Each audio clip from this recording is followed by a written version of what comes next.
I can't trust these bitches, I know they gon' pick and choose. No, I can't trust these bitches, I know they gon' pick and choose. I fell in love with these streets, I seen 100,000. Nothing fucking bad bitches, I was running wild. I just pray about. So this is the original dove for the logo. My kid drew that. So I love that they did it. My kid Frankie is 13. They're quite a talented artist. And then we started out with this is the original, and then this is what the New Orleans Art Collective came up with. And hang on just a second and I'll show you what somebody else has done. Gigi made this. So it's kind of everywhere. I'm really proud of it. I'm really happy with it. Bayou Action Street Health was founded to provide medical assistance for local homeless communities in protests. When Hurricane Harvey hit Houston, BASH founder Deborah Lee reacted to the failure of the Red Cross's aid efforts by helping in whatever way she could. Oftentimes the first thing that happens after a disaster is people go through and clean out their closets, or they donate all the clothes that they've been holding on to for the time that they were going to donate. So we've been sorting clothes. There's some toys that were potentially useful. They just need to be really well cleaned before they can be handed out. We've been doing mold remediation. That's what the sprayer is for. And then over here, canned food, cleaning supplies, crackers, dog food. There's toilet paper, baby wipes, more dog food, dogs. These are MREs. All right, so these are the civilian MREs, which have chili mac, Vienna sausages, cookies and chips, and a Rice Krispie treat, 3 fruit cups, a handy wipe, Pop-Tarts, raisins, those are good for iron and blood sugar, cinnamon graham crackers, cereal, and milk. And that is from Serve the People, and this is from the Red Cross. That's terrible.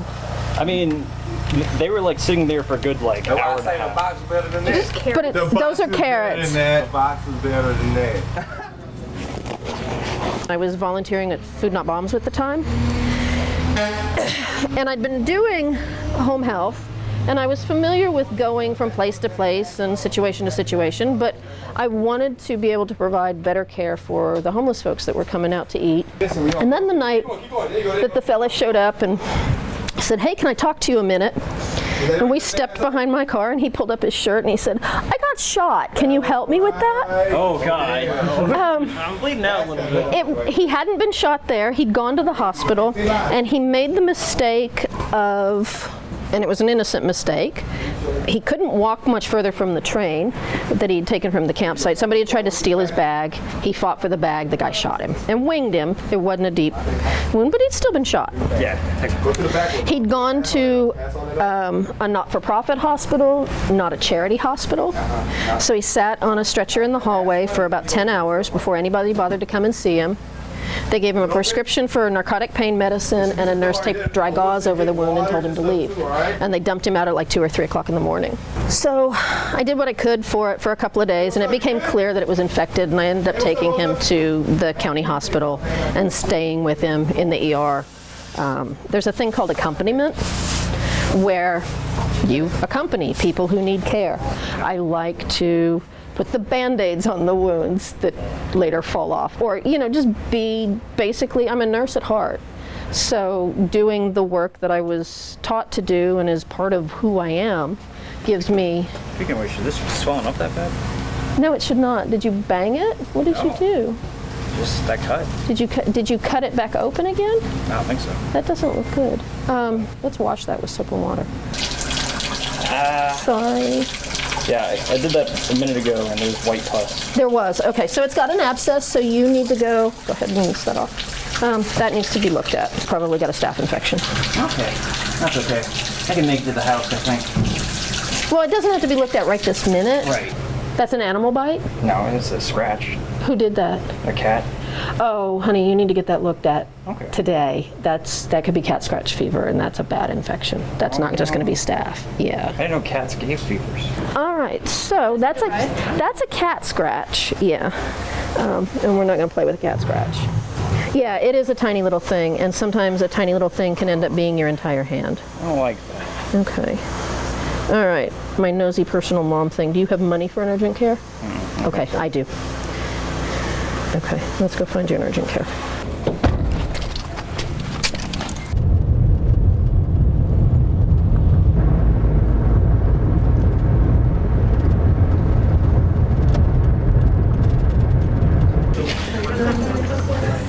Hi, how can I help you guys?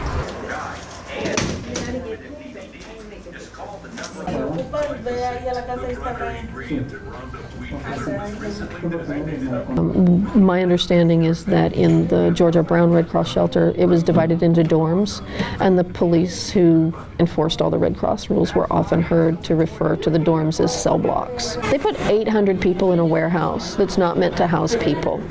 We got to look inside, and it was just bed after, and not a bed, cot. Just cot after cot after cot after cot, but there was no privacy. There were no flush toilets. They had porta cans. There were no hand washing facilities inside the thing. There were no laundry facilities, and the showers were located outside. And everybody that we saw that we would talk to were developing productive coughs, upper respiratory infections. The curfew at George R. Brown was midnight, and so people the first couple of nights that the new shelter was open were showing up at 10:30 and 11:30, thinking they had plenty of time to get into the shelter, and finding out the curfew had been changed to 10 p.m. So the first night the new shelter was open, they locked out 20 people, including a 9-month-old and a 14-month-old.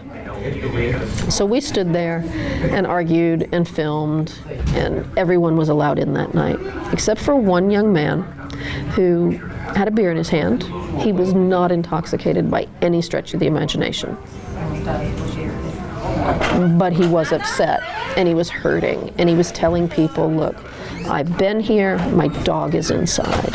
My dog's been inside for 4 hours without me. They won't let me go inside because they say I'm late. I was 5 minutes late. They won't let me in.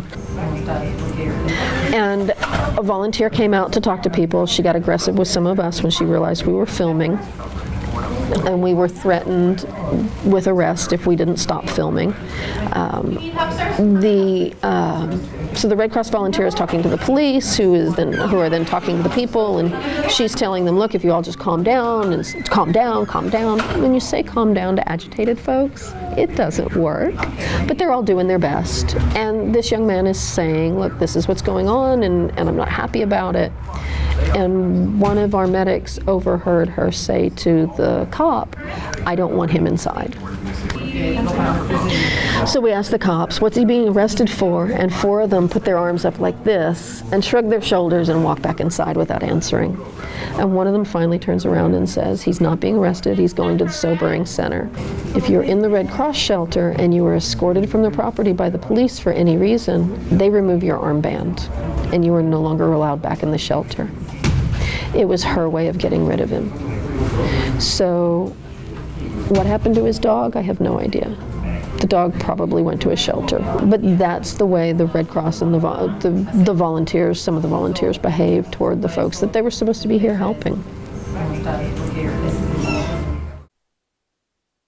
But, you know, how much longer can the Red Cross continue with people now seeing and having firsthand experience at this point with the stuff that they pulled after Katrina and during the wildfires and in Haiti and with the blood donations? The Red Cross has a terrible reputation.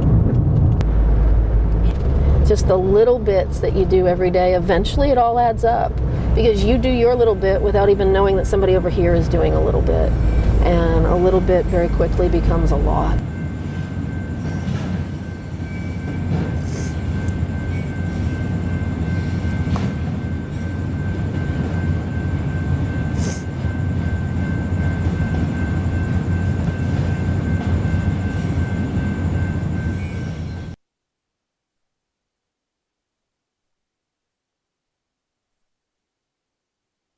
Honestly, what would we ever do without? The Red Cross? Well, we couldn't do without the Red Cross.